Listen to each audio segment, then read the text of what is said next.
Hi, welcome to Chapter 11. We need to talk about DNA and RNA. We've talked a little bit about this when we talked about nucleic acids, but let's just review. So we know we have nucleic acids and they're made up of nucleotides. Remember, there's a phosphate, there's a sugar, and there's a base.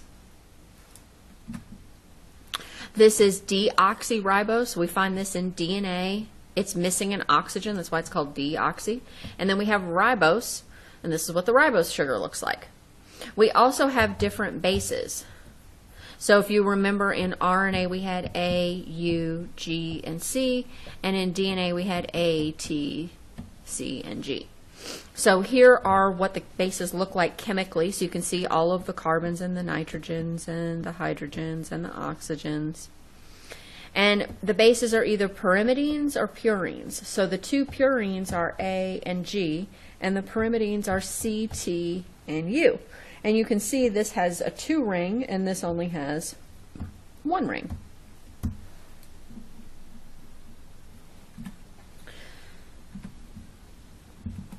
So we need to talk about Chargaff's rule. Basically, the amount of A equals T and C equals G. So what they're saying is if you have a strand of DNA that looks like this, the opposite strand always has to be what they call the complement. So what are they saying? C always binds with G, A always binds with T.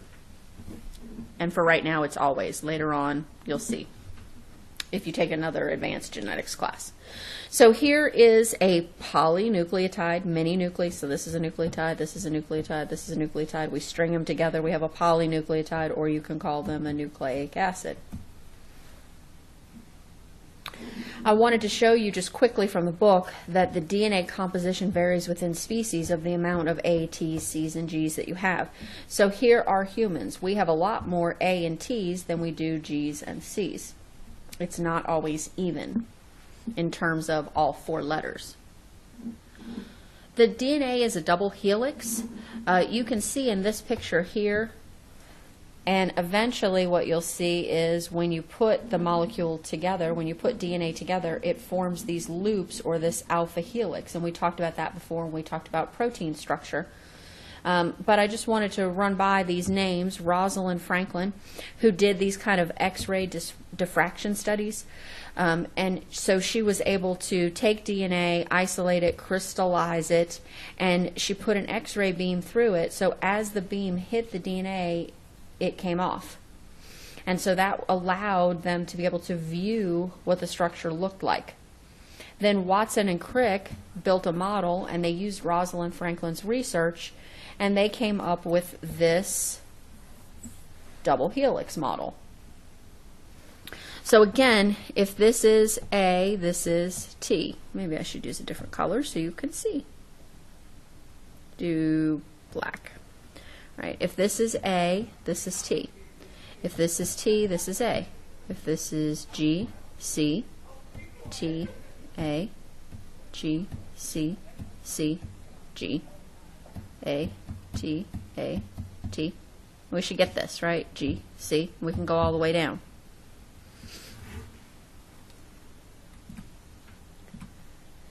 So basically, if you want to see up close what the structure looks like, here is one nucleotide and here is another nucleotide, and then they're joined together by hydrogen bonds. Remember, we talked about hydrogen bonds where negative and positives are kind of come in close contact with each other.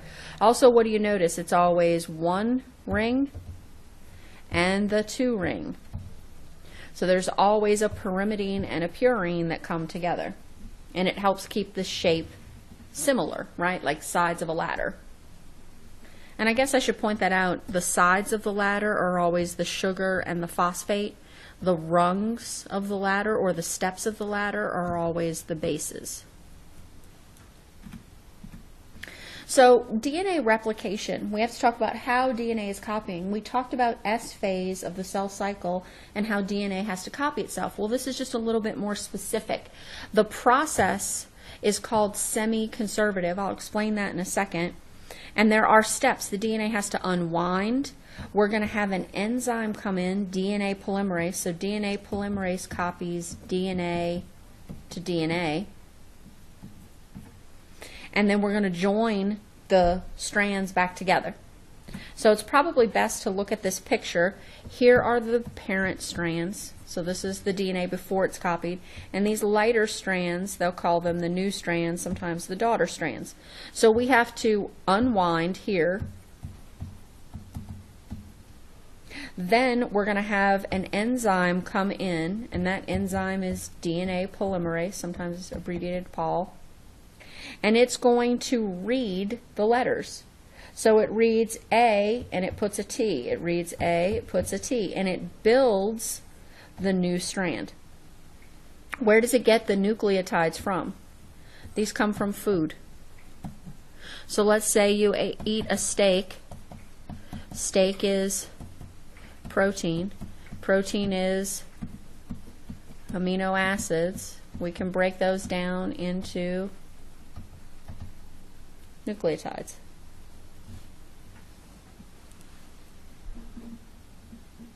All right, gene expression. So how is it that we're going to go from DNA to RNA? That is called transcription. Translation is when we go from RNA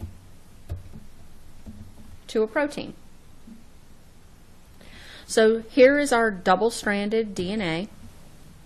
Our DNA template, we transcribe, meaning we turn the DNA into RNA. This time there's another enzyme called RNA polymerase. So what does RNA polymerase do? It takes DNA and turns it into RNA. So this messenger RNA is now carrying the message for the protein, and remember, translation is creating a protein. And basically every 3 letters get read, and we drop off a certain amino acid. This is the genetic code that we use to decide which 3 letters mean which amino acid is going to be dropped off. And I know this is a little complicated right now. We'll come back and talk about this in just a second.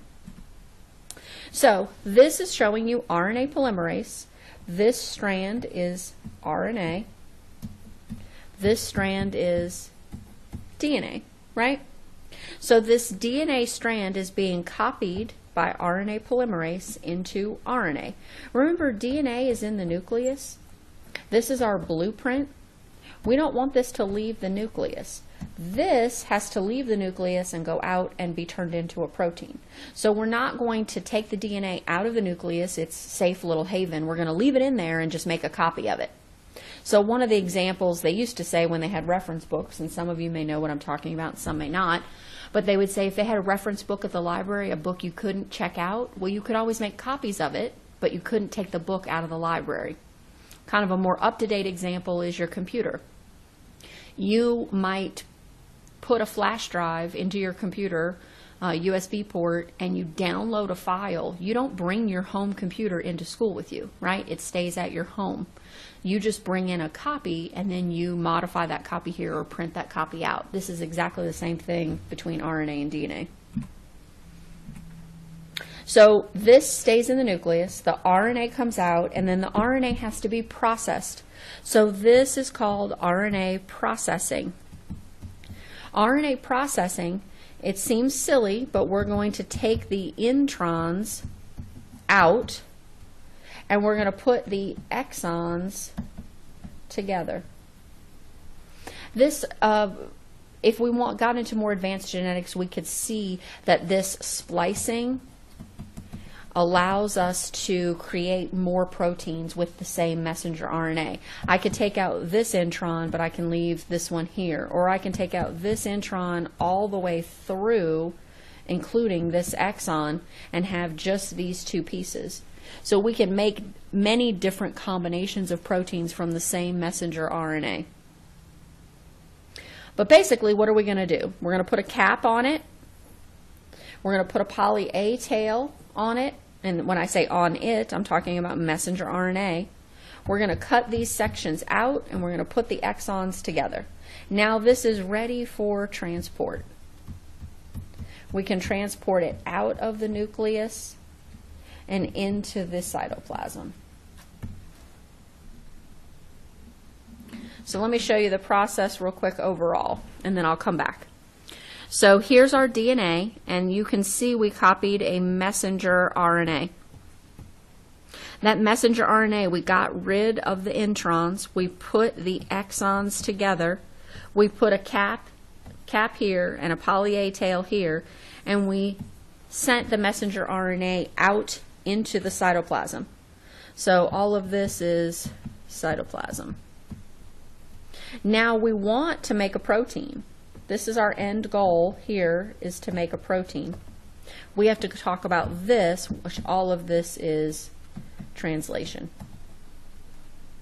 This process was transcription. So where does transcription take place? Inside the nucleus. Where does translation take place? Cytoplasm. All right, let's go back for a second and talk about how we translate. How do we turn messenger RNA into a protein? Well, these are the three components that you have to have in order to. This is what transfer RNA looks like. It's a very specific molecule, and it is going to have here amino acids. And those amino acids bind to a specific letter combination at the anticodon end of the transfer RNA. So if this is leucine, then it's UUA. That may not be true, that's just my example. So what happens during initiation of, this is translation. My messenger RNA comes together, my ribosomes, this is my rRNA, ribosomal RNA, and then this is my transfer RNA. So all three of these things come together in order for the initiation of translation, which is to make a protein. So where did this messenger RNA code come from? This came from DNA, right? It's the code that came from DNA. On the messenger RNA, you have three letters. So these three letters, A, U, G, if and only if these three letters match or are the complement, meaning the opposite of those letters, then this amino acid will get dropped off. And it's much more complicated. They have an E site, a P site, and an A site. But let's look at the elongation part, kind of, we're looking midstream. So what happens, and again, E, P, and A site. So the transfer RNA comes in to the A site. P site means it has the peptide on it, and E site means empty. So the transfer RNA comes in, and it has an amino acid bound to it, and let's say this is AUC. AUC will come in, and if and only if it matches this messenger RNA sequence, will it drop off that amino acid. So if the transfer RNA is AUC, what does this have to be in order for that amino acid to be dropped off? This has to be U. Remember, we're talking about messenger RNA. This has to be A, and this has to be G. If that's the case, this molecule will be transferred to the growing strand. Then, so this goes over here. Then this moves here, and this moves here.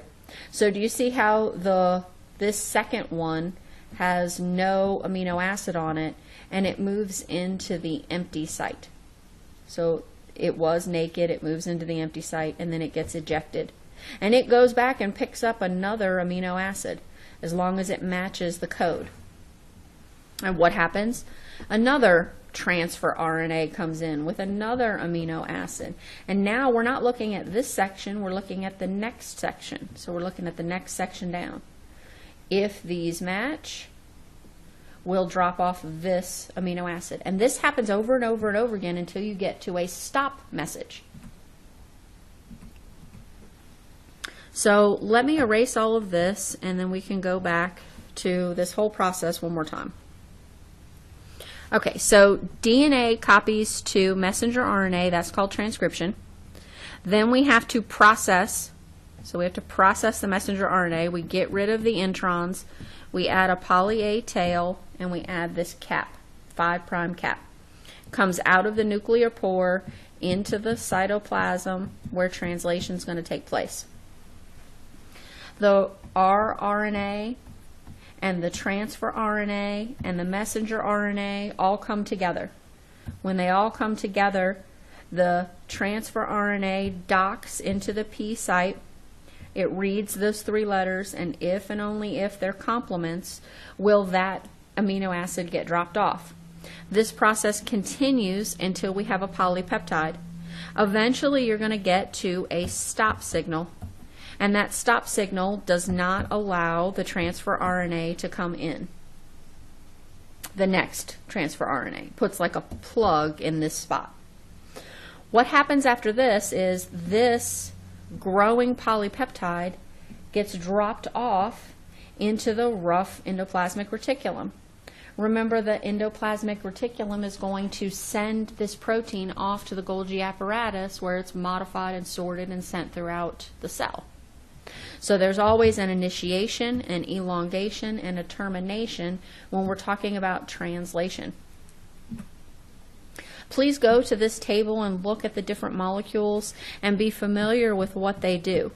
So you should definitely be able to tell me what messenger RNA is, what transfer RNA is, what rRNA is.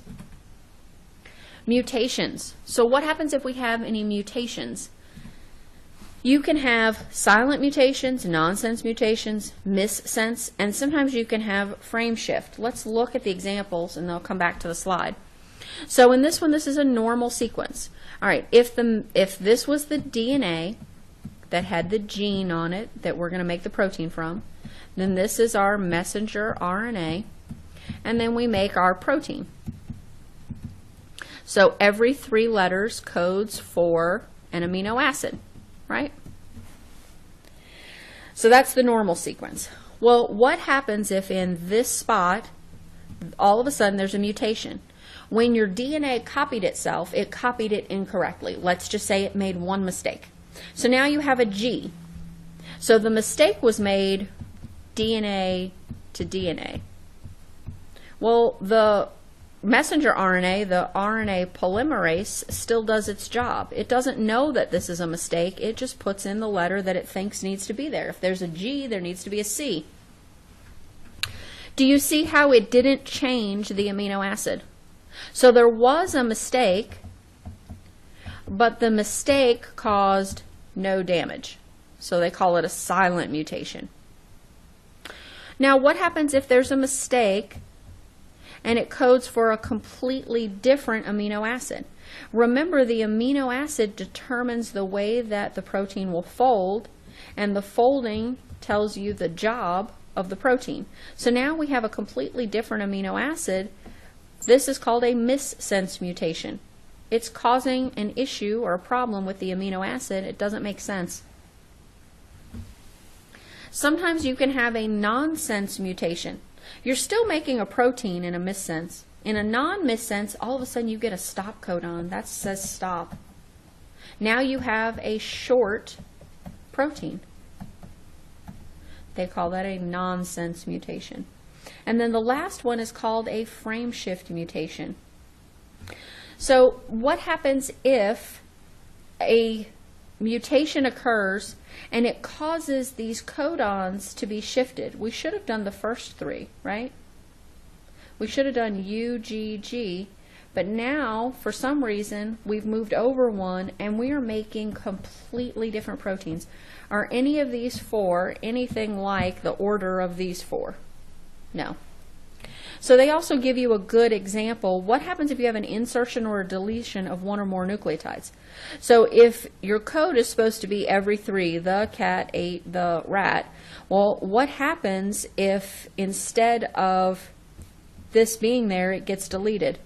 If the C gets deleted and now we read every 3, the code doesn't make sense anymore. Frame shift mutations are very bad. You have a completely non-functioning protein. There are some other words that you need to know. Look at a deletion, a duplication, an inversion, translocation. They're talking about chromosomes. So what happens if a whole chromosome section is deleted? It's missing. Well, there could have been thousands of genes that made thousands of proteins that now you can't make because it's missing. Duplication. What happens if you have a chromosome and in this section gets duplicated and now it's at the top? So now you have twice as many proteins being made. Inversion. Translocation. This means swapping pieces. What if you have chromosome 1 and it switches pieces with chromosome 2, and when it inserts itself into the genome, it messes up a gene that's there? So look at some of these words and have an idea of what they mean and how they would affect chromosomes. The last slide here, I wanted to give you a little bit of help with the DNA activity.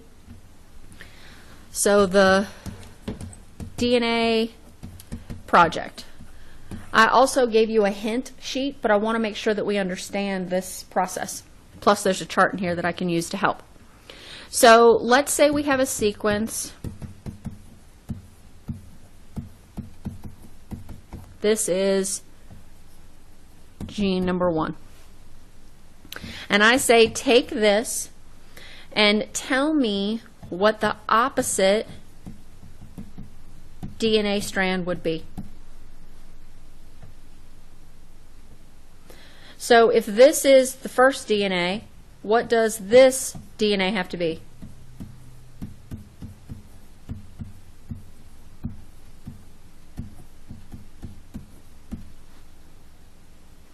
Now I said, take number 2, give me messenger RNA strand.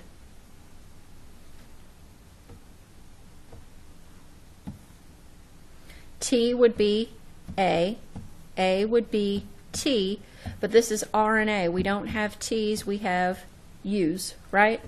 This would be A, this would be T, but instead we're going to put U. G, C, G, C, U, ooh, sorry, A, U. All right, now I'm going to tell you, I want you to remove introns that are A, U, and U, A, U. Specifically those sequences. Here's the UA, here's the UAU. Remember, introns get removed. Now this is my messenger RNA sequence that I'm going to make a protein from. So what is the sequence? AUG, CGC. Remember, every 3 letters we're going to put an amino acid.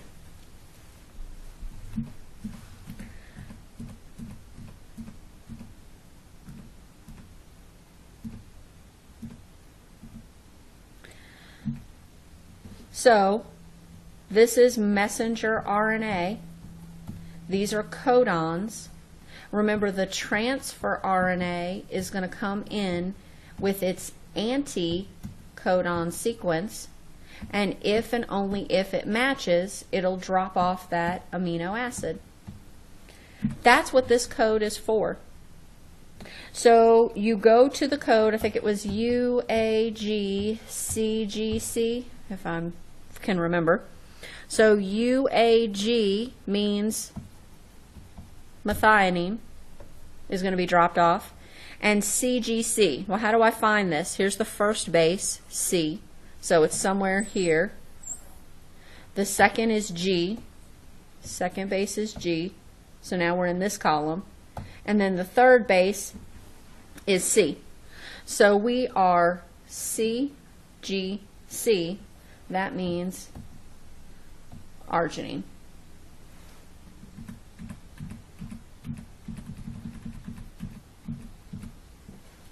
So methionine, arginine. This is going to be my amino acid sequence. Okay, well, I hope all of this made sense. Feel free to email me if you don't understand. This is probably the most difficult chapter in all of 103. Sorry that it's last, but we had to learn a lot of information before we could get here. So if you have any questions, please email.